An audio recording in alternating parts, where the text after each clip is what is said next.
사도행전 15장 35절까지 말씀입니다. 함께 말씀을 읽겠습니다. 어떤 사람들이 유대로부터 내려와서 형제들을 가르치되 너희가 모세의 법대로 할례를 받지 아니하면 능히 구원을 받지 못하리라 하니 바울 및 바나바와 그들 사이에 적지 아니한 다툼과 변론이 일어난지라. 형제들이 이 문제에 대하여 바울과 바나바와 및 그 중에 몇 사람을 예루살렘에 있는 사도와 장로들에게 보내기로 작정하니라. 그들이 교회의 전송을 받고 베니게와 사마리아로 다니며 이방인들이 주께 돌아온 일을 말하여 형제들을 다 크게 기쁘게 하더라. 예루살렘에 이르러 교회와 사도와 장로들에게 영접을 받고 하나님이 자기들과 함께 계셔 행하신 모든 일을 말하며 바리새파 중에 어떤 믿는 사람들이 일어나 말하되 이방인에게 할례를 행하고 모세의 율법을 지키라 명하는 것이 마땅하다 하니라. 사도와 장로들이 이 일을 의논하러 모여 많은 변론이 있은 후에 베드로가 일어나 말하되 형제들아 너희도 알거니와 하나님이 이방인들로 내 입에서 복음의 말씀을 들어 믿게 하시려고 오래전부터 너희 가운데서 나를 택하시고 또 마음을 아시는 하나님이 우리에게와 같이 그들에게도 성령을 주어 증언하시고 믿음으로 그들의 마음을 깨끗이 하사 그들이나 우리나 차별하지 아니하셨느니라. 그런데 지금 너희가 어찌하여 하나님을 시험하여 우리 조상과 우리도 능히 매지 못하던 멍에를 제자들의 목에 두려느냐. 그러나 우리는 그들이 우리와 동일하게 주 예수의 은혜로 구원받는 줄을 믿노라 하니라. 온 무리가 가만히 있어 바나바와 바울이 하나님께서 자기들로 말미암아 이방인 중에서 행하신 표적과 기사에 관하여 말하는 것을 듣더니 말을 마침에 야고보가 대답하여 이르되 형제들아 내 말을 들으라. 하나님이 처음으로 이방인 중에서 자기 이름을 위할 백성을 취하시려고 그들을 돌보신 것을 시므온이 말하였으니 선지자들의 말씀이 이와 일치하도다. 기록된 바 이후에 내가 돌아와서 다윗의 무너진 장막을 다시 지으며 또 기울어진 것을 다시 지어 일으키리니 이는 그 남은 사람들과 내 이름으로 일컬음을 받는 모든 이방인들로 주를 찾게 하려 함이라 하셨으니 즉 예로부터 이것을 알게 하시는 주의 말씀이라 함과 같으니라. 그러므로 내 의견에는 이방인 중에서 하나님께로 돌아오는 자들을 괴롭게 하지 말고 다만 우상의 더러운 것과 음행과 목매어 죽인 것과 피를 멀리하라고 편지하는 것이 옳으니 이는 예로부터 각 성에서 모세를 전하는 자가 있어 안식일마다 회당에서 그 글을 읽음이라 하더라. 이에 사도와 장로와 온 교회가 그 중에서 사람들을 택하여 바울과 바나바와 함께 안디옥으로 보내기를 결정하니 곧 형제 중에 인도자인 바사바라 하는 유다와 실라더라. 그 편에 편지를 붙여 이르되 사도와 장로된 형제들은 안디옥과 수리아와 길리기아에 있는 이방인 형제들에게 문안하노라. 들은즉 우리 가운데서 어떤 사람들이 우리의 지시도 없이 나가서 말로 너희를 괴롭게 하고 마음을 혼란하게 한다 하기로 사람을 택하여 우리 주 예수 그리스도의 이름을 위하여 생명을 아끼지 아니한 인자인 우리가 사랑하는 바나바와 바울과 함께 너희에게 보내기를 만장일치로 결정하였노라. 그리하여 유다와 실라를 보내니 그들도 이 일을 말로 전하리라. 성령과 우리는 이 요긴한 것들 외에는 아무 짐도 너희에게 지우지 아니하는 것이 옳은 줄 알았노니 우상의 제물과 피와 목매어 죽인 것과 음행을 멀리할지니라. 이에 스스로 삼가면 잘되리라. 평안함을 원하노라 하였더라. 그들이 작별하고 안디옥에 내려가 무리를 모은 후에 편지를 전하니 읽고 그 위로한 말을 기뻐하더라. 유다와 실라도 선지자라 여러 말로 형제를 권면하여 굳게 하고 얼마 있다가 평안히 가라는 전송을 형제들에게 받고 자기를 보내던 사람들에게로 돌아가되 바울과 바나바는 안디옥에서 유하며 수단 다른 사람들과 함께 주의 말씀을 가르치며 전파하니라. 아멘.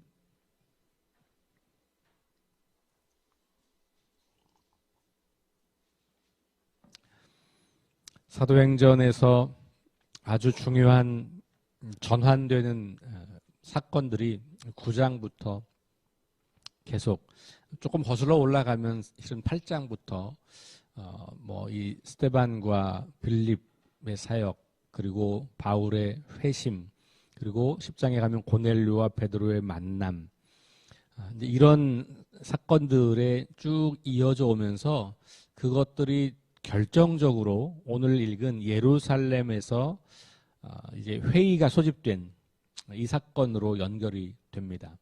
물론 이제 이미 바울과 바나바가 이방인들을 위해서 복음을 전했던 기록들이 13장과 14장에 나와 있어요. 첫 번째 그 선교의 결과처럼 이 15장이 등장합니다. 그러니까 말로만 듣던 이방인들이 복음을 듣고 하나님의 자녀가 되는 이 사건들을 교회가 공식적으로 경험을 하게 되는 거죠. 물론 이제 그 전에 베드로가 고넬료의 집에서 그 사건을 목격했던 아주 중요한 사건이 있었고, 그 사건은 어쩌면 15장을 위한 예비 사건이다라고 볼 수도 있어요.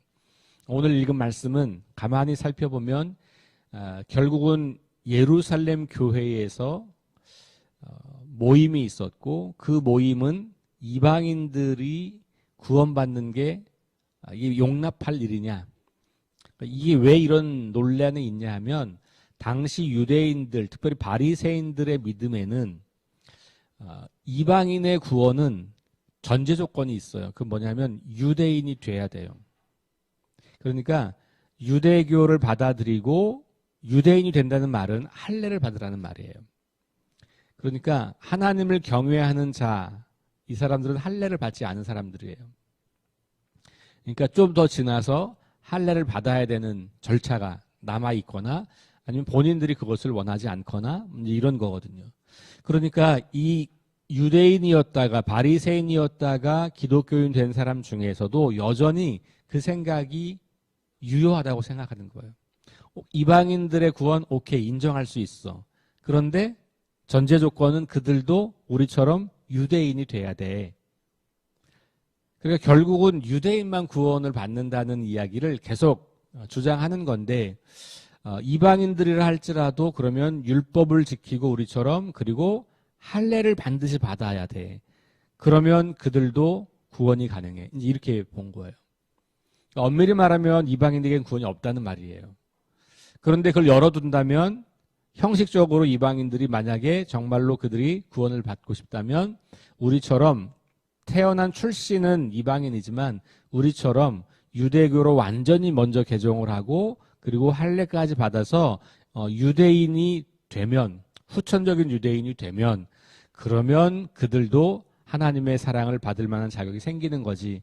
이것이 그들에게 굉장히 중요한 믿음이었던 거예요. 그런데 유대교로 개종하지 않고 바로 그리스도인이 된다. 유대교로 개종하지 않고도 성령을 받고 하나님의 사람이 된다. 이게 오랜 세월 유대교인으로 살았던 그들에게는 굉장히 낯설고 받아들이기 어려운, 용납하기 어려운 일인 것이죠.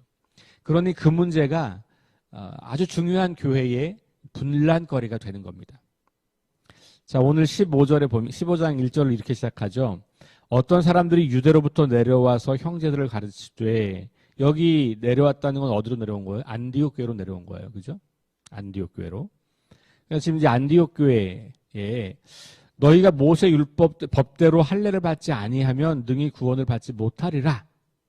이제 이렇게 방금 제가 말씀드린 그 생각을 가지고 안디옥 교회 와가지고, 야, 너네 여기 이방인 출신들 있잖아. 너네들 모세의 법대로 할례를 반드시 받아야만 구원이 가능한 거다. 너네들이 성령을 받았다고 바울이 가르친 대로 믿음으로 구원받는 거, 그거 뭔가 좀 부족한 거야. 그러니까 우리처럼 할례를 받아야 돼. 요걸 지금 주장하기 시작하는 거예요. 그래서 바울과 바나바와 그들, 이걸 주장했던 사람들 사이에 논쟁이 일어난 거예요. 2절에 보니까 다툼과 변론이 일어난지라 형제들이 이 문제에 대하여 바울과 바나바와 및 그 중에 몇 사람들을 예루살렘에 있는 사도와 장로들에게 보내기로 작정하니라. 그러니까 이 분쟁이 해결이 안 되는 거예요. 그러니까 좋아요. 그러면 당신들이 유대 출신이니 그러면 예루살렘 교회, 다시 말하면 최초의 교회 그쪽에 가서 사도들에게 물어봅시다. 왜냐면 이제 이때는 사도의 권위가 거의 절대적이었어요. 왜냐하면 예수님을 직접 만났던 사람들이고 예수님과 함께했던 사람들이기 때문에 사도들이 말하는 건 예수님이 말하는 거 거의 이제 이런 정도이기 때문에 사도들이 뭐라고 말하는지를 그럼 들어보자. 이렇게 중재안을 낸 거죠. 그래서 안디옥 교회가 비교적 지혜로운 방법을 사용한 겁니다. 아마도 바울과 바나바는 본인들이 사역을 하면서 경험했던 하나님의 그 일하심을 보았기 때문에 확신이 있었던 것 같고, 또 하나 바울은 이미 예루살렘 교회에서 제자들과 교제를 했던 사람이었고 이런 이제 배경이 있는 것이죠. 그리고 분명히 본인에게 하나님께서는 이방인을 위한 사도로 삼으셨다라고 하는 말씀을 주셨잖아요. 그러니까 개인적으로 그리고 자기의 사역을 통해서 그리고 제자들과의 교제를 통해서 이미 친분을 가지고 있는 그런 바울이 이제 자기가 이것을 주장하고 결론을 내려고 하지 않고 안디옥 교회가 예루살렘 교회에게 이제 이 주제를 넘긴 거예요. 자, 그래서 그들이 교회의 전송을 받고 베니게와 사마리아로 다니며 이방인들이 주께 돌아온 일을 말하여 형제들을 다 크게 기쁘게 하더라. 그렇게. 그러니까 예루살렘으로 가는 길에도 가는 곳마다 이방인들이 주께 들어온 사실에 대해서 말하기 시작했어요. 자, 그리고 예루살렘에 도착을 했고 사도와 장로들에게 영접을 받고 하나님이 자기들과 함께 계셔 행하신 모든 일을 말했어요. 굉장히 간략하게 기록하고 있지만 핵심은 뭐냐? 자기들이 한 일을 말한 게 아니고 뭘 말했어요? 4절 후반부. 하나님이 자기들과 함께 계셔서 행하신 모든 일을 말하며 그랬죠. 자, 계속 주어를 하나님으로 써요. 제가 계속 사도행전을 보면 계속 강조하는 겁니다. 하나님이 행하신 일이에요. 이 사도들은 이 바울과 바나바는 자기들이 능력이 있어서 자기들의 어떤 영적 권위가 세서 우리 흔히 하는 말로 영빨이 세서 그래서 뭐 능력이 나타났다 이렇게 말하지 않습니다. 내가 기도했더니 이렇게 말하지 않습니다. 내가 설교했더니 이렇게 말하지 않아요. 그게 아니고 하나님께서 이렇게 하셨습니다. 아주 철저해요. 그러니까 하나님의 주권을 인정한다고 하는 것은 이런 이야기죠. 이거 하나님이 하신 일입니다. 그래서 바울과 바나바가 하나님이 자기들을 통해서 행하신 일이 이와 같다라는 것을 말하고 있는 거죠. 자, 그러니까 5절에 반론이 일어나는 거예요. 바리새파 중에 어떤 믿는 사람들이 아까 말씀드렸어요. 제가 할례를 받고 먼저 유대인이 되는 것이 전제 조건이야. 그래야 그것이 완전한 구원에 이르는 거야 라고 이제 말하는 거죠. 이방인들에게 할례를 행하고 모세의 율법을 지키라 명하는 것이 마땅하다. 여전히 지금 이때에도 예루살렘 교회 안에 이런 바리새파 출신의 그리스도인들은 여전히 그 이방인들의 구원에 대해서 유대인이 돼야 하는 이런 기준을 강요하고 있는 것이죠. 6절에 사도와 장로들이 이 일을 의논하러 모였다 그랬어요. 그래서 이 사도행전 15장이 교회 역사의 첫 번째 교인 총회 이렇게 지금 우리 감리교식으로 말하면 연회. 그러니까 처음 만나는 거니까 사실 연회라는 말은 좀 이상하죠. 연회라는 말은 1년에 한 번씩 모이는 회의라는 말이에요. Annual Conference예요. 장로교식으로 말하면 총회. 그러니까 교단의 전체 리더들이 모여서 뭔가 중요한 문제를 이제 다루는 거죠. 이게 이제 지금은 정기적인 회의가 된 거지만 어느 교단마다 매년 그걸 하겠지만 이때는 아직까지 그런 전례가 없는 거예요. 그랬다가 이제 이 문제 때문에 예루살렘 교회와 안디옥 교회의 리더들이 모인 거죠. 주로 예루살렘 교회 리더들이 모였고 안디옥 교회에서는 이제 바나바와 바울이 이렇게 온 거죠.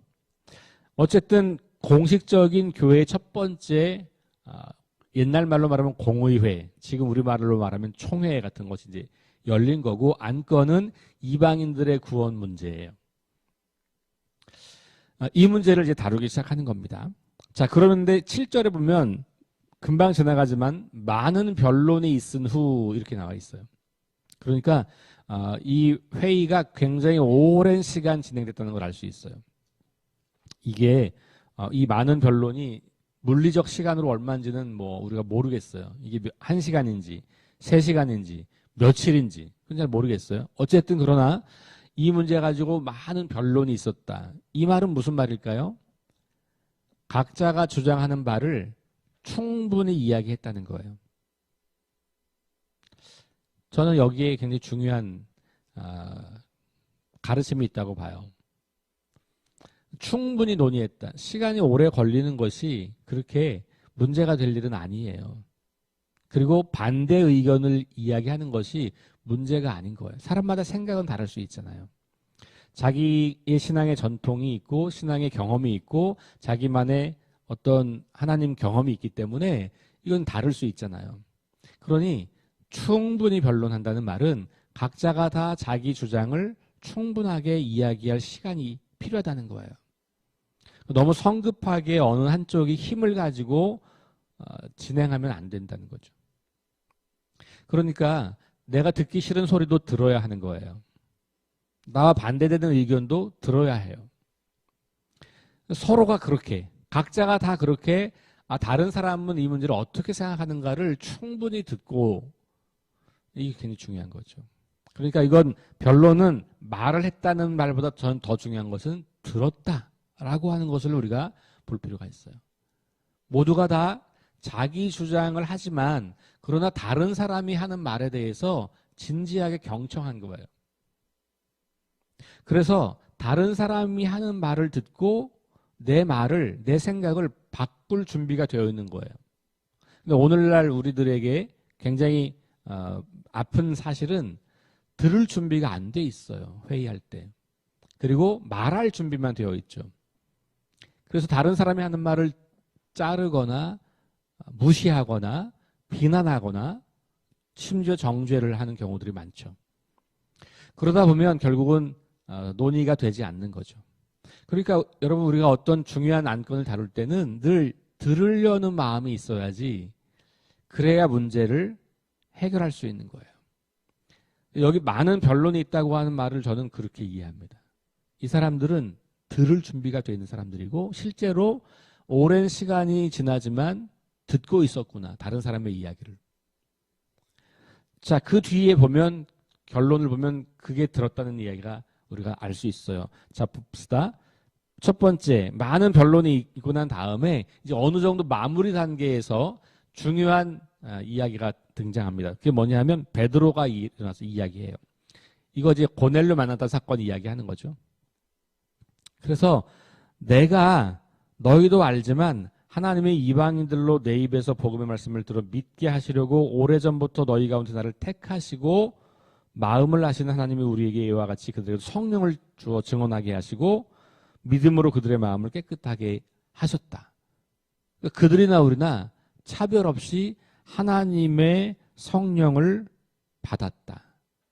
그리고 나를 하나님께서 택하신 것은 보니까 내가 우리 동족만이 아니라 이방인들에게도 하나님의 이야기를 하도록, 그래서 그들이 그렇게 하나님께 돌아오도록 나를 세우신 거, 이 고넬료 사건 이야기하는 거예요. 알지 않냐? 내가 얼마 전에 고넬료를 만났고 그 집안이 성령을 받고 구원받고 세례받은 거 알지 않느냐? 이런 이야기 하는 것이죠. 그러면서 그런데 어떻게 자꾸만 이렇게 멍에를 매게 하느냐. 우리도 그걸 다 감당하지 못하는 멍에를 또 매게 하느냐. 이렇게 이야기해요. 베드로는 예루살렘 교회에 있는 유대인 그리스도인의 대표자격인 사람이잖아요. 사도의 대표이기도 하고. 이방인 출신이 아니란 말이에요. 자, 그러면 11절에 보면 우리는 그들이 우리와 동일하게 주 예수의 은혜로 구원받는 줄 믿노라. 모세의 율법을 행하여 할례를 행하여 구원받는 게 아니고 우리도 은혜로 그들도 은혜로 구원받는 거다. 굉장히 중요한 이야기예요. 유대인으로서 우리도 율법을 행해서 구원받은 게 아니야. 할례를 받았기 때문에 모세 율법을 행했기 때문에 구원받는 게 아니고 예수 그리스도의 은혜로 구원받는 거다. 우리나 그들이나 똑같은 거다. 이렇게 이야기를 하는 거죠. 자, 온 무리가 가만히 있었어요. 그러니까 베드로가 이렇게 이제 얘기하니까 이제 어느 정도 정리가 좀 된 거죠. 그럴 때 다시 바나바와 바울이 일어나서 하나님께서 행하신 일을 또 말해요. 그렇죠? 12절. 하나님께서 자기들로 말미암아 이방인 중에서 행하신 표적과 기사에 관하여 말하는 것을 듣더니 그랬어요. 그러니까 온 무리가 바나바와 바울이 하는 이야기를 또 들은 거예요. 베드로 이야기 들었어요. 바나바와 바울의 이야기를 들었어요. 그런데 베드로와 바나바의 이야기에서 핵심은 하나님이 이렇게 하셨다는 거죠. 우리가 보니 하나님이 이렇게 일하시고 계시더라. 우리가 보니 하나님이 일하시는 방식은 이렇더라. 그러니 우리 생각과 좀 다르다고 할지라도 우리의 전통과 다르다고 할지라도 우리가 오랫동안 믿어왔던 교리와 다르다고 할지라도 하나님이 이렇게 일하시는데 그럼 우리가 교리를 바꿔야 되는 거 아닌가? 이 얘기를 하는 거죠. 자, 결정적으로 그 이야기가 끝나자 야고보가 말을 합니다. 야고보가 이 예루살렘 교회의 의장이에요. 그리고 예루살렘 교회는 베드로가 대표가 아니고 야고보가 대표였어요. 그래서 이 야고보야말로 예루살렘 교회의 유대인 그리스도인들의 대변자격이고 그들의 리더격인 사람이에요. 그런데 그가 이제 말을 합니다. 그래서 결론을 내려주는 거예요. 야고보가 대답하여 이르되 형제들아 내 말을 들으라. 그러니까 형제들아 내 말을 들으라. 이 말을 할 수 있는 사람은 아무나 하는 게 아니에요. 이건 굉장히 중요한 권위자가 하는 말이고 마무리를 해주는 거예요. 하나님이 처음으로 이방인 중에서 자기 이름을 위할 백성을 취하시려고. 자, 누가? 하나님이. 또 하나님이에요. 그러면서 선지자들 이야기, 아모스 이야기를 16절 이하에 이제 하죠. 그러면서 이방인의 구원은 가만히 보니까 우리가 이미 매주 회당에서 읽고 있는 이 선지서, 예언서에도 가만히 보니까 이방인의 구원 이야기가 나와 있지. 하나님이 우리를 택하신 것은 우리로 이방인의 빛이 되게 하려고 하시는 거였지. 이런 이야기들을 하는 거예요. 하나님께서 다윗의 상막을 일으키시고 그리고 이방인들도 주를 찾게 하려고 한 거다. 이게 이제 아모스서를 인용한 말씀인데 16절 17절 말씀. 그러면서 이 야고보가 유대인 그리스도인, 바리새인 그리스도인들이 소중히 여겼던 율법, 그 율법 가운데 선지서, 이걸 가지고 이방인들에게도 구원이 있다는 얘기를 하는 거예요. 그러니까 봐라, 베드로나 바울과 바나바가 지금 이 시대에 이게 새롭게 일어난 일이 아니라 이미 구약시대 우리가 매번 읽고 있는 성경에도 이방인의 구원 이야기가 이미 남아있지 않냐. 이렇게 이야기하는 거죠. 자, 19절. 그러므로 내 의견에는 이방인 중에서 하나님께로 돌아오는 자들을 괴롭게 하지 말고 다만 우상의 더러운 것과 음행과 목매어 죽인 것과 피를 멀리하라고 편지하는 것이 옳으니 이는 예로부터 각 성에서 모세를 전하는 자가 있어 안식일마다 회당에서 그를 읽음이라. 무슨 말이에요? 이 안식일마다 회당에서 유대인들이 모여서 선지서들, 율법서를 읽는다는 거잖아요.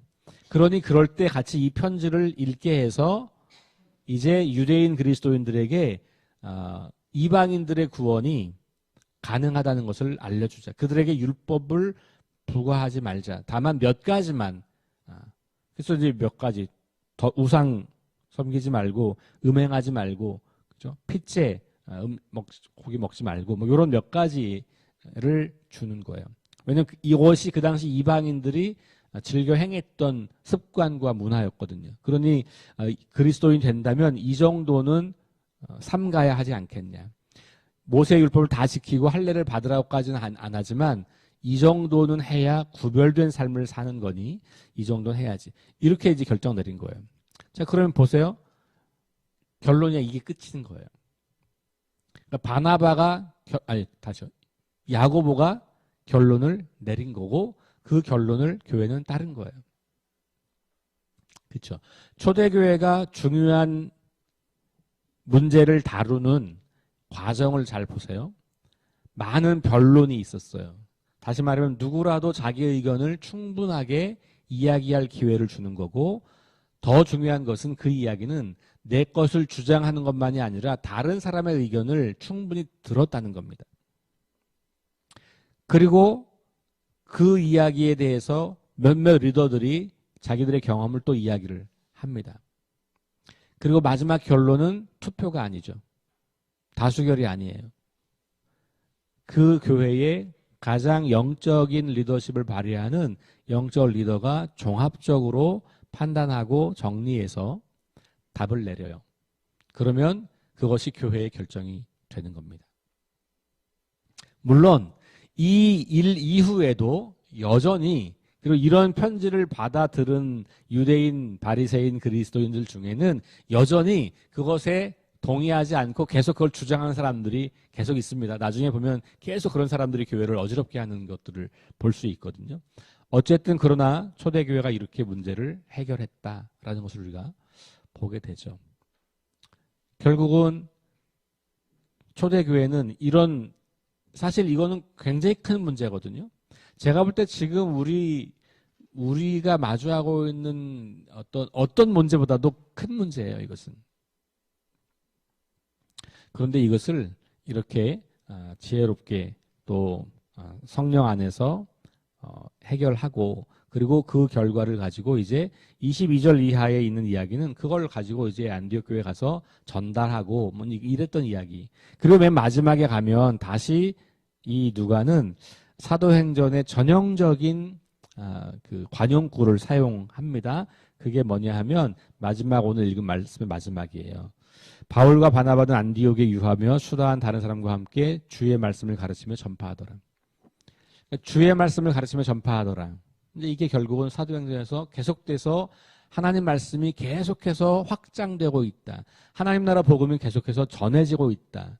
이런 어려운 문제가 있었고 까다로운 갈등이 생겼고 이 문제로 교회가 분열할 수도 있겠고 안디옥 교회와 예루살렘 교회가 갈라서서 너네는 이단이야 이렇게 할 수도 있는 엄청나게 큰 사건인데 오히려 그런 것들이 잘 해결이 되면서 하나님의 말씀이 더 견고하게 세워지고 사람들의 믿음이 더 견고하게 세워지고 교회가 점점 많은 사람들에게 주의 복음을 전하고 그 일들이 계속해서 일어나고 있더라. 그러니까 결국 교회가 문제가 생겼을 때 그 문제가 잘 해결되면 그러면 하나님 나라 복음이 계속해서 전해지는 역사를 이루어 가는 것이고 그것이 되지 않으면 그게 제한되겠죠. 그리고 그런 것들이 잘 나타나지 않겠죠. 초대교회 이야기는 그런 이야기들. 외부적인 갈등과 외부적인 박해. 이게 이제까지 봤던 얘기잖아요. 앞으로도 볼 얘기고. 초대교회가 마주한 두 가지 위기는 첫 번째 박해, 외부에서 오는 거예요. 두 번째 아주 중요한 갈등의 내용은 내부적인 갈등이에요.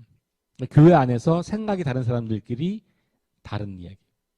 그런데 초대교회는 그 두 가지를 다 지혜롭게 잘 넘어가면서 계속해서 주의 말씀이 전해지고 더 많은 사람들이 주님께 돌아오게 되는 역사를 사도행전 우리에게 보여주고 있는 것이죠. 오늘 우리들에게 주는 굉장히 중요한 교훈이라고 저는 생각해요. 우리 교회도 이 예루살렘 교회가 이렇게 문제를 처리했던 것을 좀 보면서 지혜를 배우고 우리도 이런 문제를 해결해 나가는 과정에서 충분히 서로의 의견을 듣고 경청하고 그리고 정말 영적인 리더들에 의해서 가장 좋은 그런 결정이 이루어지고 그 결정이 이루어지면 그것을 잘 따라가고 그래서 결국 우리의 결론은 그런 어떤 일들을 통해서 주님의 말씀이 계속해서 우리를 통해서 전해지는 그런 결과들을 계속 얻어내는 그런 석교교회가 될 수 있기를 주의 이름으로 축원합니다. 우리 함께 기도하겠습니다. 하나님, 예루살렘 회의를 통하여서 초대교회의 가장 큰 위기 중에 하나였던 이방인들의 구원 문제, 유대인 그리스도인과 이방인 그리스도인 사이에 어찌 보면 심각한 갈등과 또 정죄와 비난과 교회 분열의 위기 가운데서 이것을 지혜롭게 해결하고 오히려 주의 말씀이 더 잘 증거되고 그리고 더 많은 곳에서 하나님의 나라 복음이 확장되고 있는 것들을 우리가 봅니다.